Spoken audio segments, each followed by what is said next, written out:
I'm immigration lawyer Mark Northam. And I'm registered migration agent Monica Gruszka. And this week on The Migration Show, we continue our special two-part series all about the RMA Inquiry Report. So stay tuned.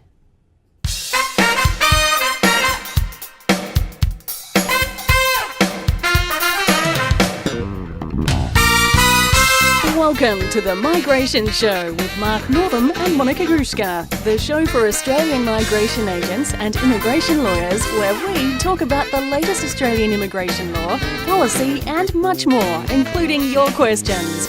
Information discussed on The Migration Show is not intended as legal advice or immigration assistance and is current as of the date of the show's production. However, as migration law frequently changes, you should always refer to updated information. And now, from Sydney, the hosts of The Migration Show, immigration lawyer Mark Northam and registered migration agent Monica Gruszka.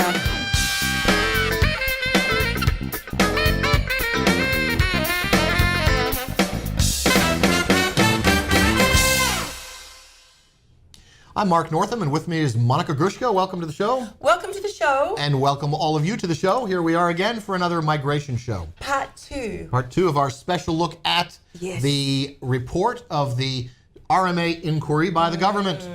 Now, if you want some background on this, please listen to our last show. We won't repeat it since we have lots of interesting stuff to cover on this one. So take care of that one. There you have it. But this essentially was a government committee that looked into the registered migration agent profession and also education agents, and as a very small footnote, offshore unregistered agents. And that's the emphasis we try to make, Mark and I, see the little footnote. The offshore aspects really didn't get much play at all. Which we thought initially this whole submission was about offshore. Yeah, it was supposed to be about offshore unregistered practice, according to the people that were so proud of getting behind this thing. All right, things kind of went south, and nobody I think was keeping an eye on this, and so we ended up with a very in-depth inquiry into onshore registered migration agents. Correct. So now, last time we went over some of this. We're going to continue this time with some remarks that were in the foreword to the report, and the foreword was written by Jason Wood, MP. Yeah, MP Jason Wood. That's it. He was the chair of the committee. Right. And so what we're going to do, we're going to just take out what we thought quite relevant. Yep. And otherwise it can be a little bit long and we don't want to bore you there. No. And of course, with us this week, as we were last week, is Pedro the Pug. Pedro the Pug. Still a little bit sad because when we find out what the forward is he's not a happy chap. No, he's sort of our migration agent mascot at this point. And, he's not really happy because he's suddenly got a new government agency to deal with. That's it. The new commission or commissioner we'll talk about. But there's some interesting statistics and information in the foreword to this. We'll read. We're going to sort of go back and forth and see what you think. So I'll start here. Loopholes in the law are allowing organized crime and illegitimate labor hire companies to exploit Australia's immigration system, and unscrupulous individuals providing unregistered immigration advice, unlawful registered migration agents, and educations are exploiting visa applicants. Okay, tell me something we don't know. That's been happening for a long time. But you notice it doesn't say some. No. They forgot that little word, something. Well, it looks like it's all of this. It's sure painting us with a big, broad brush. Yeah, it did. All right, what's next? So the next one is, this is good. The Electronic Travel Authority, so the ETA, subclass 601, visa holders are using the visa as a gateway to circumvent our immigration system and enter and stay in Australia by applying for a protection visa and obtaining work rights. Well, that's been happening for ages. I mean, we're not going to really dwell much on that aspect. There were a couple of recommendations about that. I don't know how it got bunched in with looking at migration agents. I mean, what's next? All right. What's next? Talk to me, Mark. Give me the next one. And we're talking and referring to the ETA people. Yes. These individuals are exploiting Australia's protection visa and merits review systems by repeatedly applying for merits review of the decision to refuse their protection visa application, allowing them to stay in Australia for a significant amount of time and seek employment. Right. Well. Okay. Well, that we are. What's new? What's new? All right. That's true. If you just change the rules for the 866 visa. Okay, done. Wonderful. So, the next one. organized crime and illegitimate labor hire companies are using this loophole to bring out illegal workers who are often vulnerable and open to exploitation. How many times have we seen that word? Exploitation. This represents an orchestrated scam that enables these criminal elements to exploit foreign workers in Australia until their claims are finalised. Well, no, I understand that. Okay. All right. Well, that's happening a long time. Again, these ETA people, but wait a minute. ETAs don't come with any work rights, so. Yeah, I know. All right. Well, moving on to the migration agent part of things. Migration agent part. This inquiry also examined the efficacy of the current regulation of Australian migration agents and the operation of education agents. Oh, this is exciting. The registered migration agent industry, and that's, I don't know how you'd call that. I think there's a lot more than that. Okay. Has an estimated value of approximately $877 million. $877 million. You know, I just did the Austin Powers. Well, million. Yeah, Have you seen Austin? Million. Mini? Million. That's too. Have you not seen Austin? What time is it? It's 10 p.m. There we go. I thought that was funny. That was very good. I like it. If you watch on $1 million. Okay, anyway. So, over the last 3 years, there has been a significant growth in the migration agent profession. The total number of migration agents as of 30th June 2018 was 7,402. Woohoo! There we go. Everybody, my wonderful Brazilian producer is laughing. Well, And you just got to see, this is funny. And the only way to get over all these exciting new recommendations is to take the mickey out of yourself. That's it. And I'm happy to do it. That's it. That's our job over here. All right, Monica, what's the next one there? Speaking of education. Speaking of education, the international education industry is Australia's third largest export sector and the country's leading service export sector. Very well. Can you say that again? No, I'm not doing that again because there was a blooper before that. International students studying and living in Australia contributed, are you ready? Ready? $30.3 billion. Billion to dollars. the Australian economy in 2006. No wonder they'll let anybody do a student visa. Jeez. Okay, so the international student sector continues to grow. We all know that. Yep. With data showing that there were 13% more students in 2017 than in 2016. Yeah, so well. education agents are involved in almost 3/4 of all international student enrollments. Now, That's huge. Massive. That's massive. That's massive, which is why we have the Education Support Forum. Well, that's right, which we're very proud of. We're very proud of, Absolutely. and that's why we support them and they support Building us. bridges, not walls. Building bridges between education agents and migration agents. Well, look at that. Absolutely. There we go. Okay. I guess I got the next one here. You got it. The growth in both these sectors reflects a greater demand by consumers who find it challenging to navigate the immigration system. Well, no shock there. Oh my God. It's so complicated. Has anyone looked at LegendCom lately? Yeah. Give the clients a copy of LegendCom and then throw in a little Figure Pam. this one out. Figure Yeah. it. But actually, it's one good tool if you're in a consultation and you really want to get the person over the line.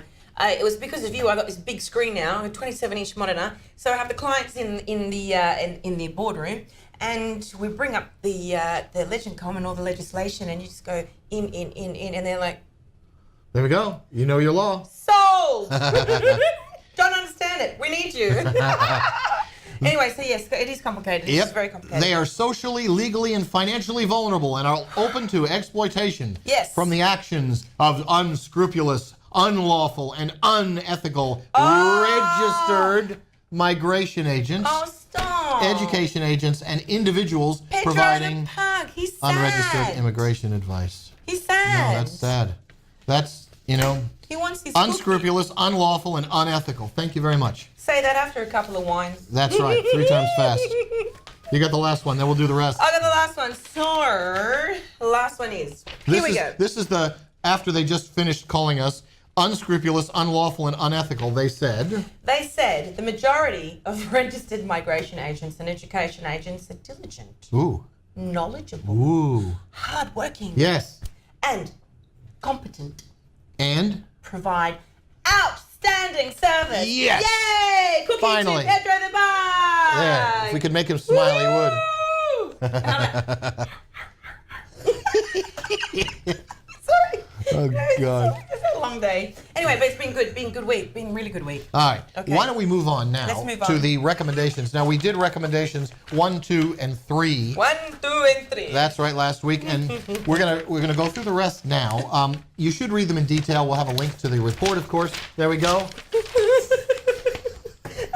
This is migration law, everybody. That's it. Every day you walk into the office, That's right. It's papers everywhere. there's papers everywhere. No, I haven't had anything to drink. Oh, we did have a lot of garlic prawns. That was yummy. It was really good. Golden Century. We had a really good dinner. Gotta love it. I got onions and garlic prawns, and it was really good. Not when I go home and kiss my kids. Mwah. Recommendation number 4. Eat garlic prawns. Use mouthwash. Recommendation 4. The committee recommends that the Immigration Assistance Complaints Commissioner, the IAC, in consultation with practicing registered migration agents, publish information on their pricing arrangements of migration No, that's agents. very personal. Well, come And then on. you start doing it becomes the Uber and the Airbnb. You know, everyone's Well, and competing. is anybody really, if somebody agree with is overcharging, you think they're going to report that? I don't think so. Partner visa is $2, and you can upsize with another wife for an extra 50 cents. With cheese. Number 5? Number 5. Numero 5. Okay, so the committee recommends that the Australian government establish an education agent register which contains information on the performance of education agents operating in Australia and overseas. The register should include information on whether the education agent has been sanctioned, suspended, or had their written agreement with an education provider cancelled. I actually like that one.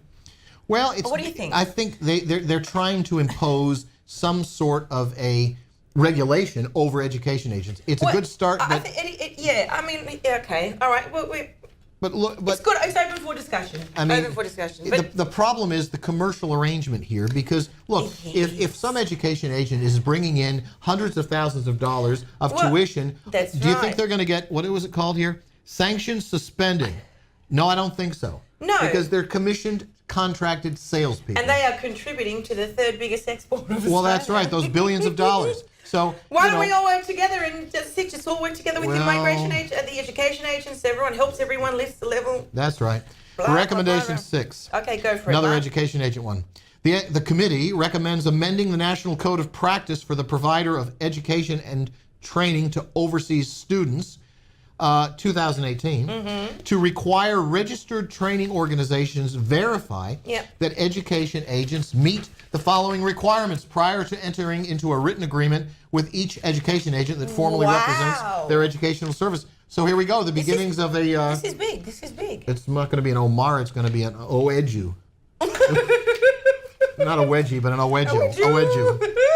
So the Oeju would be completion of a government-authorized education agent training course. Okay. But suppose they're offshore. I don't know. You could do it offshore. Obtain IELTS 7 academic or TOEFL 94. Again, TOEFL. what if they're offshore? I know. I Why would they... I mean, Academic. IELTS 7 academic. yeah, the hard one. To be an education agent. Academic 7. And what about the overseas ones?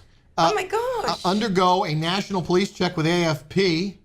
Well, all right. But if you're not, what happens if you're over there and you're not here? How can you do Well- an AFP if you've never lived here? Not have had their written agreement canceled in the past 5 years. Well, that's more about their sales quotas, I Fair. think. Oh, well, I understand You know. that one. Yep, fair enough. So, all right. And number 7? Number 7, the committee recommends amending the National Code of Practice for the Providers of Education and Training to Overseas Students 2018 to require registered training organisations to review written agreements with their education agents annually to ensure that education agents complete an appropriate number of CPD development activities per year. Well, CPD for education. Hey, that's good. I can live with that. Watch this space. That's it. That's it.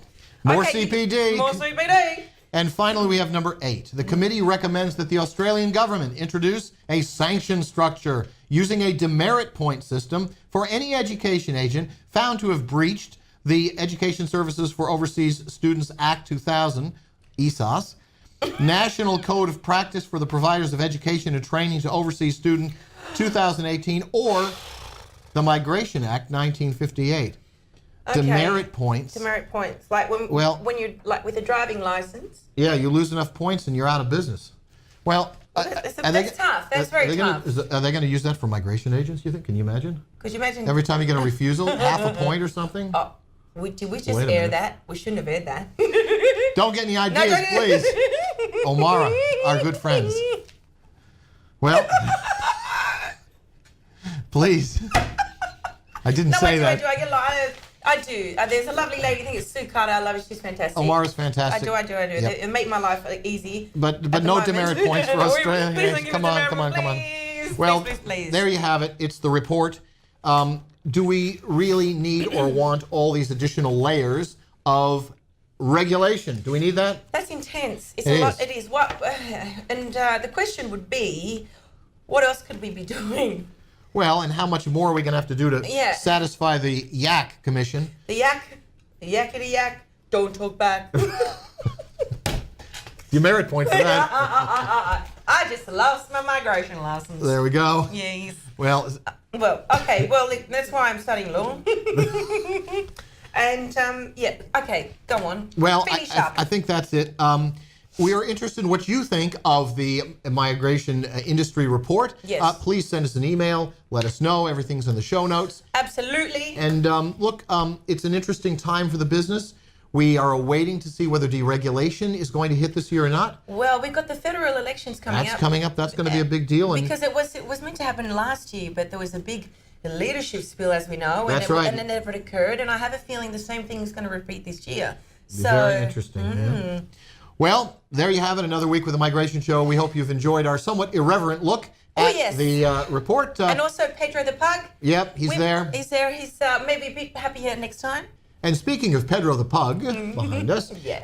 We would love to have you send us your background images, your office, your kids, your dog, your the real Australia. Anything Australian. Yeah, something interesting. Australian, absolutely. Because do we want to really have the city of Sydney behind us every time? No, even though it's lovely. More interesting. We've got comments. It doesn't always have to be about Sydney. Acknowledge that. Yep. Give us some good images. We'll acknowledge you on the show and that's your photo. Yep, you can send us your image. Look in the show notes on our website at migrationshow.com for submission guidelines. Please don't send us any works copyrighted by somebody else. Please don't. We don't need any of that trouble. No, we don't want trouble. But look, we want this to be your show. We want you to enjoy the show. We all work in this industry together. That's it. We all navigate these waters together. We do, and we just want to have a bit of fun. That's it. Because we hope we made it fun. I hope we made it fun. Well, today was actually quite fun. Well, we had a little fun with the old RMA report because that's what you have to do when something like that comes out. Well, that's it. Otherwise, you cry, and that's it. And I don't want to be crying. Now, Pedro's doing enough crying for both of us. Sad. There we go. We're going to go give him his cookie now, so we're going to sign off until next time. Thanks for watching The Migration Show. I'm Monica Gruszka, and this is my colleague, Mark Northam. We'll see you next week. Thanks for watching. See you then. This episode of The Migration Show is sponsored by Christopher Levingston and Associates. Yes, Christopher is a accredited immigration lawyer and has been for many years, and he has a wonderful offer for all you registered migration agents or anyone else in the field who needs a review on a failed AAT case. That's it. If you have had an AAT case that did not get a positive result, Christopher has a standing offer for all RMAs to give you a free review of that case and give you advice as to whether there may be possibilities of taking it to the federal court or elsewhere. So if you have a unsuccessful AAT case or any other question, please send it to Christopher by email. Yes, email is christopher@levingston.com.au, christopher@levingston.com.au.